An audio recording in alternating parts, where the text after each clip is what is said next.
sure at this point your mom gets home from work, Mm-hmm. and like, what was that evening like? Was it just like, obviously if y'all in front of the church and he's, doing this as if nothing done happened, what was that evening like when y'all got back home? Yeah, it was very, very unsettling almost, because again, I knew what happened, he knew what happened, but neither one of us was saying nothing. And I know I at least felt like I couldn't look at him. And a lot of things, because this happened over so many years and with traumatic experiences that people go through, I've blurred a lot of things together, because it came to a point where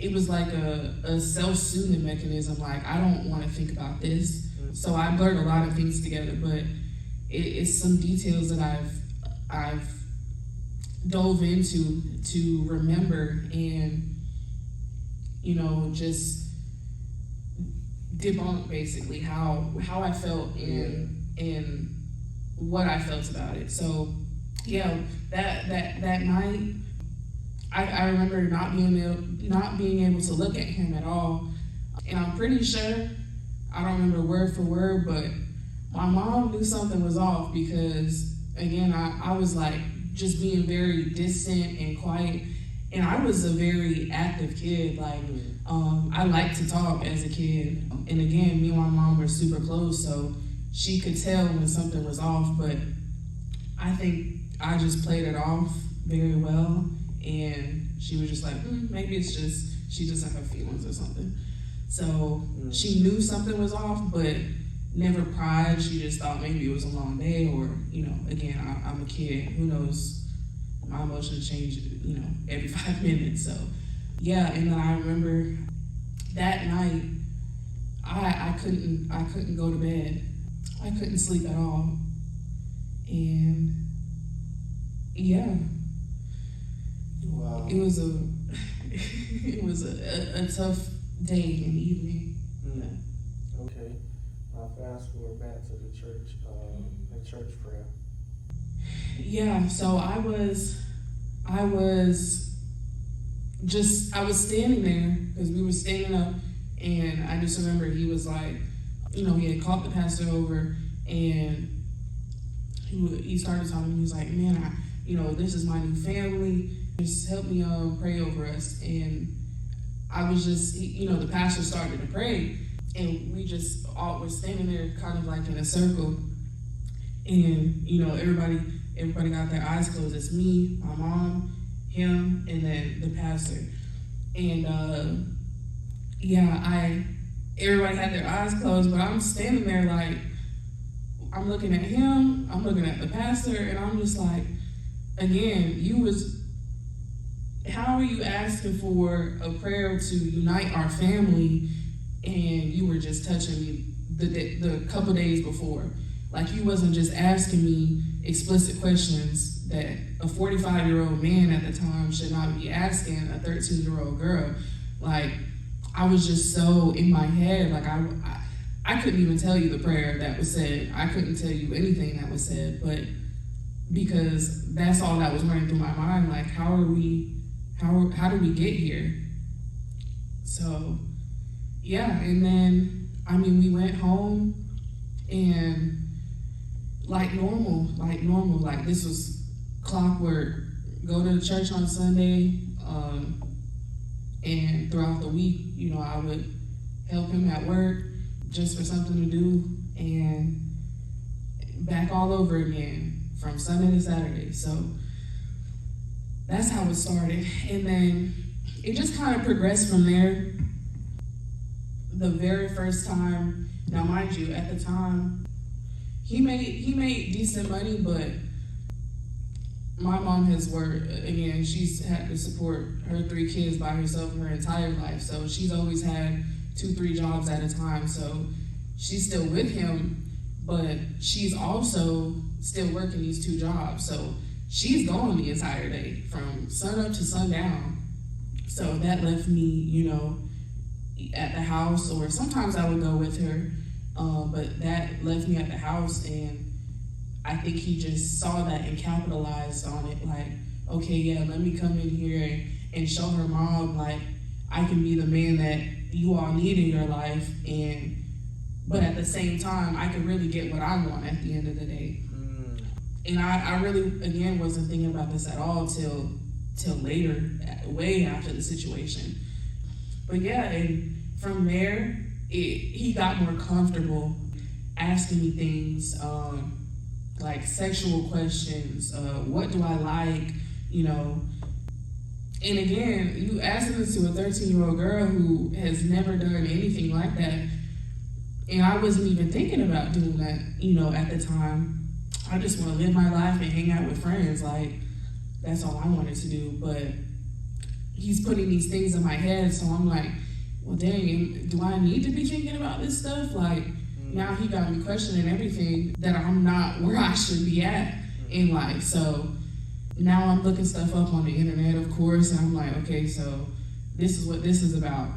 And so I just thought it was normal at the end of the day, that this is what I should be doing. So it just progressed from there, and he would ask questions, and we would go places, and, you know, it started off consistently just touching me.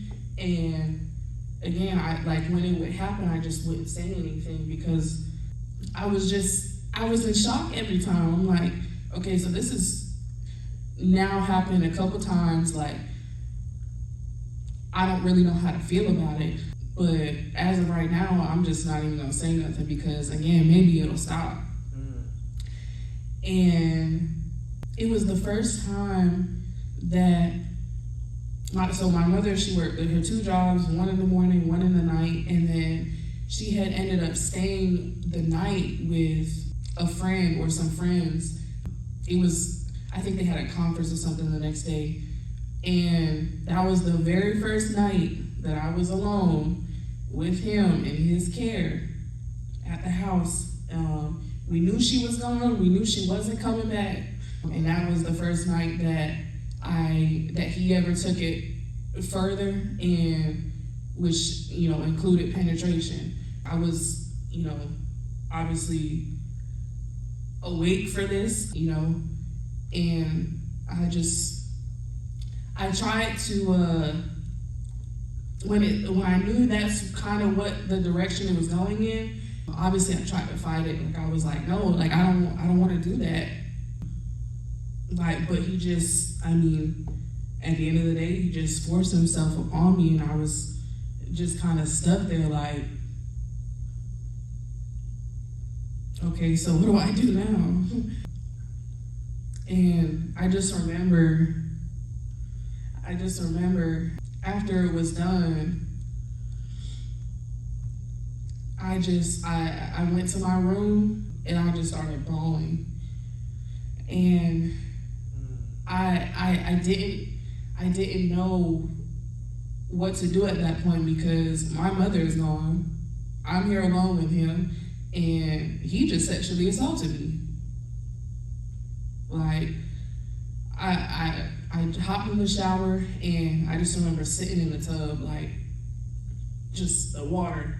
I just remember it hitting my skin, and like, I almost like I wasn't there mentally. I don't know where I was, but I wasn't there. I was very numb.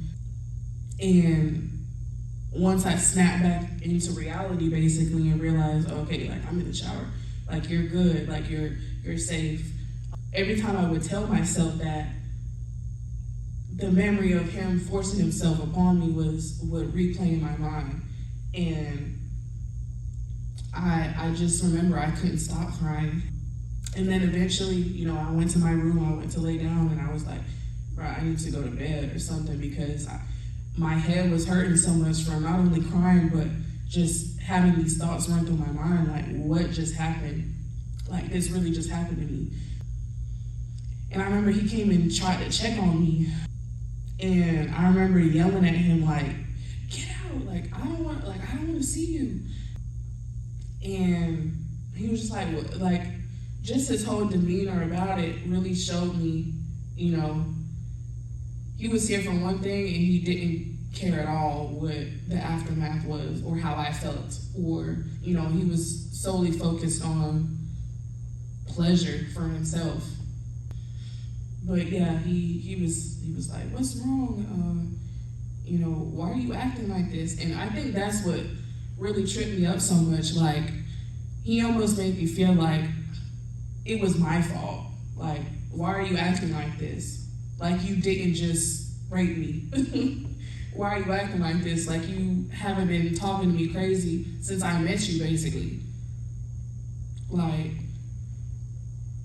yeah. So,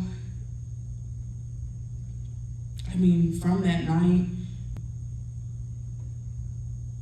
again, I just didn't say anything. Oh, and he made it a point before my mother came back the next day. He made a point to, you know, obviously I settled down eventually. You know, I went to sleep for a little bit. Didn't get much sleep though. And he made it a point to let me know, like, hey, you know, what happens between us, you know, you can't tell anybody. And I was like, don't even worry about it. Like, I'm good. But he would plan like that out throughout what he was doing, and like he would say it in certain ways. And this is, so not only was I, you know, I wasn't allowed to tell anybody, you know, it was our little secret. And even if I did end up telling somebody, they wouldn't believe me. So I would be wasting my time anyway. You know, basically don't waste your breath because no one's gonna believe you. He kind of tried to normalize it, like, oh, this is okay, like this is cool. And then I think like the third thing, he would say, like, you know, if you did tell people, you know, they wouldn't look at you the same. And from there, like the very first time he mentioned those things, like in different ways, definitely that's when it started, that fear of, okay, so is this what the rest of my life is gonna look like? I can't tell anybody now because you know what, he's right. I'm not gonna be believed. I do feel disgusting.